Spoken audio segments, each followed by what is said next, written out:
If you love a good KFC-style feast, you're in for it. We are making the whole meal at home, and trust me, it turns out crispy, juicy, and so much better. Let's start with the fried chicken. To make the brine, I'm using 1 cup of buttermilk for juiciness, 1 tablespoon of dried oregano for a herby flavor, 1 tablespoon of paprika powder for color and warmth, half a tablespoon of salt to season, 1 teaspoon of cayenne pepper for a spicy kick, and 3 to 4 minced garlic cloves for that deep savory flavor. Mix until it's well combined. It should be smooth, thick, and slightly reddish from the paprika. I'll be using chicken drumsticks today, but you can use any cut of chicken that you have. Trim off any excess fat and loose skin. Add the drumsticks to the brine. Mix them in until they are fully coated.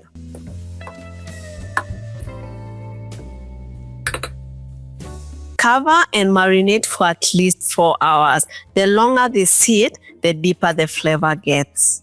Once marinated, set them aside as we make the coating. To a deep bowl, add 2 cups of all-purpose flour for that crunchy crust and season it with 2 tablespoons of paprika powder for color, 1 tablespoon of salt for balance, then 1 teaspoon each of garlic powder for a savory depth, onion powder for that classic fried chicken flavor, ginger powder for a little warmth, dry mustard powder for sharpness, dried oregano for a herby lift, and dried thyme for aroma and that signature KFC-style taste. Finally, crack in 1 teaspoon of black pepper for heat and aroma. Mix until it's well combined.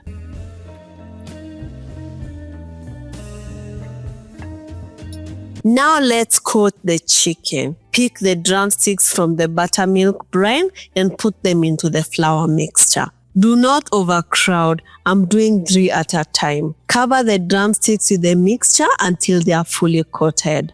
Shake off any excess mixture and place them on a wire rack. Keep doing that until they are all done.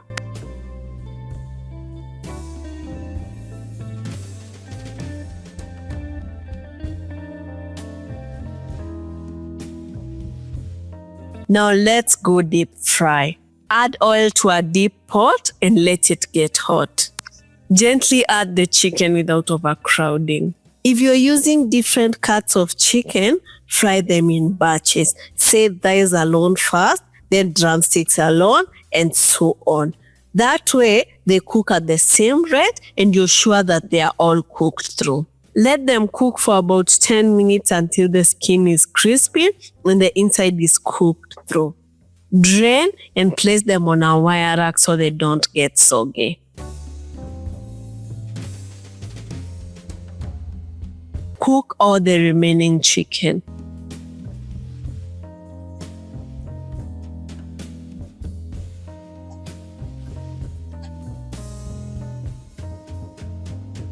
They look amazing. The crust becomes super crunchy and crisp, while the inside stays juicy and very tender.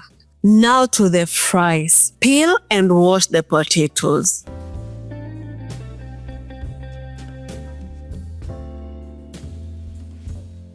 Cut them into even sticks. Make sure they are about the same size so they cook evenly.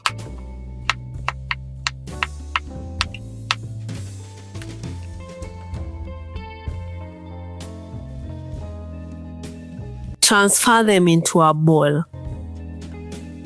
Add in about 2 tablespoons of white vinegar for extra crispiness and top it up with water.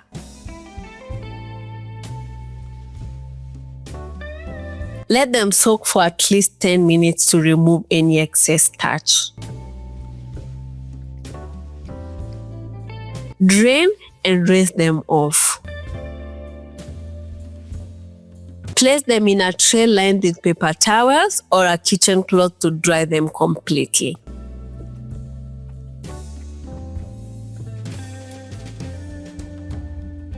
Now let's fry. Add oil to a pot and heat it up. Add the potatoes without overcrowding so they don't steam. Let them fry on medium heat until they are crisp and golden. Don't touch them until they start floating like this. Drain them and place them on a wire rack to drain any excess oil.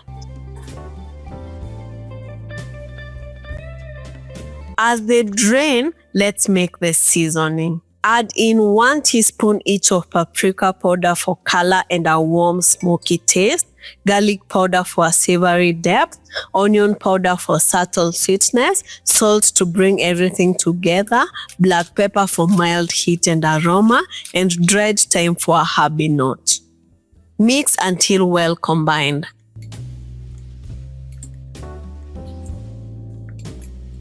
Transfer the fries to a mixing bowl.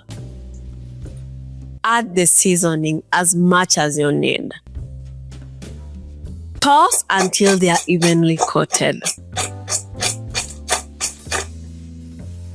They are crunchy on the outside, soft in the inside, and very flavorful. Now to the coleslaw. I'll start by making the dressing. Add in 1 tablespoon each of mayonnaise for creaminess, buttermilk for tang, yellow mustard for sharpness, and raw honey to balance everything. Then add 1 teaspoon of apple cider vinegar for acidity, plus salt and pepper to taste.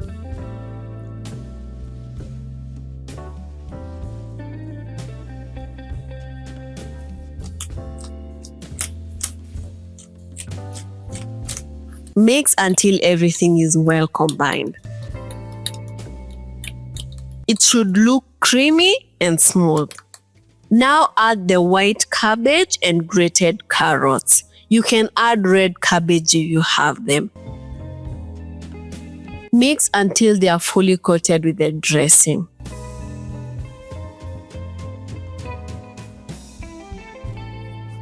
Cover and let it chill for a few hours.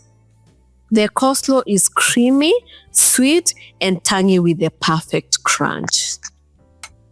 Finally, let's make the dipping sauce. Add in 2 tablespoons of mayonnaise for the base, 1 tablespoon of ketchup for sweetness, and mince in 1 garlic clove for freshness and a savory punch. Season with 1 teaspoon of paprika powder for color and warmth, and a little black pepper for heat.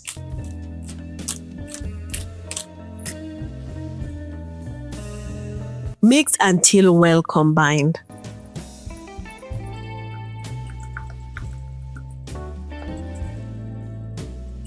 Taste and adjust the flavors as you wish.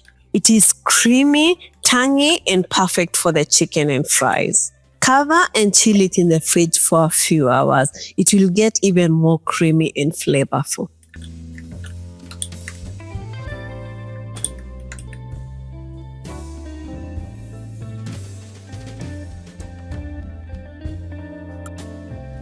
Now let's serve.